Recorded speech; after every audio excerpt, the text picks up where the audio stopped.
What's up, everybody? Alex here from Alto Music, bringing you guys another special guest here at 2017 NAMM. I'm here with Herman from DragonForce. Thank you so much for being here. It's an honor. You are just one of the ultimate shredders, and it's great to have you here. So before we get into gear, there is a couple questions. Your latest album, Maximum Overload, it's been out for a while now, and the record sounds phenomenal. And this, I believe, is your second record with Mark on vocals, right? Yeah. So how has that been so far? That was a really good tour. You know, the album was really well received. And crazy enough, we've been hiding. We've been in hiding. We didn't post anything online, on Facebook or Twitter, but we've been hiding making an album.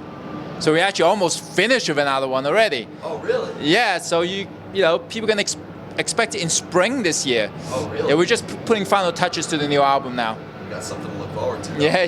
Yeah, that's awesome. Now, there have been many bands that have switched singers before and switched vocalists. How was the transition from new vocalists to finding, you know, to be able to maintain your sound? Because I love the newer stuff like Cry Thunder and The Game and those songs, but you know, we also love Through the Fire and Flames and stuff like that.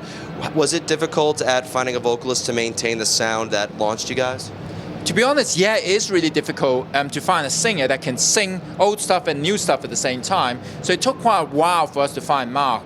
And he was he'd never been a band before, professionally. He was just like, you know, in a band of friends, like, you know, starting out.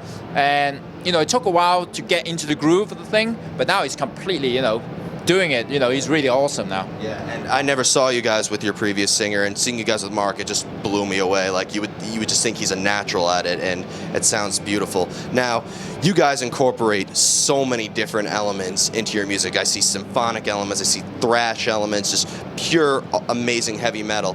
So when you're writing new music, because you have so much stuff that you incorporate, do you find it a little bit easier to try new things because you're known for incorporating so many different sounds? I think, you know, the first few albums, they were fast all the way through, and we really kind of like tried to show that, yeah, we can do really melodic, really fast, high-speed songs. 20-minute solos. Yeah, and now, you know, we actually branched out, you know, added more elements, and it actually made it easier for solo sections to not just play over fast beats all the time. Yeah. So it definitely, you know, we held back for so many years, concentrating on the speed and all that. Now, adding the other elements is actually kind of refreshing, actually, to combine the two together. Yeah, that's really interesting, actually. Now, because you guys incorporated a lot of long solos, do you, like, when you're writing solos, are you just looking, do you have to look to the rest of the song to know, oh, I want to incorporate, you know, total fast guitars here, or I want to maybe do a slower solo? Like, when you're writing these incredibly long songs or these long solos, how do you know what type of solo to play in it? I think you look at the song, of course, as a whole, yeah. The singing, what kind of approach. Look at the other guitar player. I look at what Sam is doing. He look at what I'm doing to see how he would play his solo. Because we try to be interacting with each other in terms of, you know, influencing each other on how to react to the song. And then you also think about, okay, I've done 6 solos so far on this album. I've done this and that, but I haven't done something like this. So it's really look at the whole album together as well. Yeah. So the last few solos, obviously you go, okay, I already done that, I try that. You get a bit less room later on. The beginning, you actually, you know, a bit more open, you got more space. Yeah, exactly. Now, this kind of goes back to the other question I asked earlier, but because while you guys have a very experimental style of playing, you also do have a very unique sound. Like, to me, there's very few bands that sound like DragonForce. So when you are writing a new record, are you trying to make something very different from what you've made in the past, or are you trying to maintain that DragonForce etiquette, I might add? I think we maintain the DragonForce style, but evolving it. Like, try to, you gotta keep the signature sound that you've developed so many years, yeah. And then add different elements to it. So I think when people, you know, when we finally finish the new album, people get to hear it, they're going to hear the next evolution to it. You know, I can't really talk too much about it in the next album yet, you know, until we finish and pick all the songs for the track list. But you know, I think they can see even further evolution from, you know, our previous singers, then the Power Within album, Maximum Overload, and then the new album, the next one. Yeah, that's incredible. Now, final question before we move on to gear. I know you guys have been on just lineups of just all different types. I know you've toured with, like, you were on Mayhem Fest in 2008 with Mastodon, Disturbed, and Slipknot. I know that you toured with Camelot. You've toured with just so many different types of bands. So when you are touring with these different subgenres of metal, do you notice maybe a different reaction or a different vibe from the audience, or just a different type of show altogether?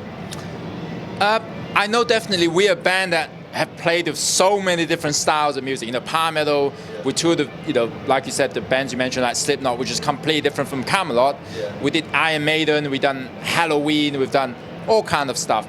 So I think somehow because we have so many elements of our music and the songs are catchy, we're able to fit in, you know, into a tour with Slipknot, which is so crazy. Yeah. You know, a tour with Iron Maiden, that's pretty normal for us. Camelot, Halloween, you know, it makes sense. But you know, that was, you know, Disturbed.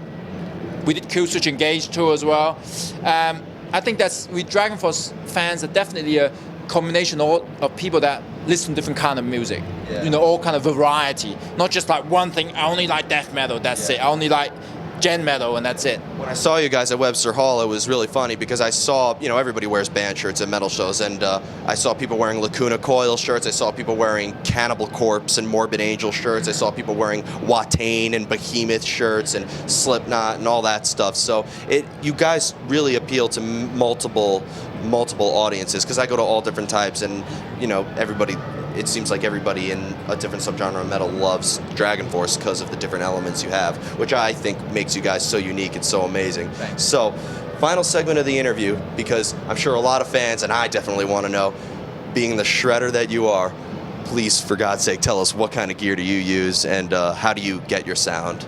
I have a Ibanez signature guitar that's been out for almost 10 years now.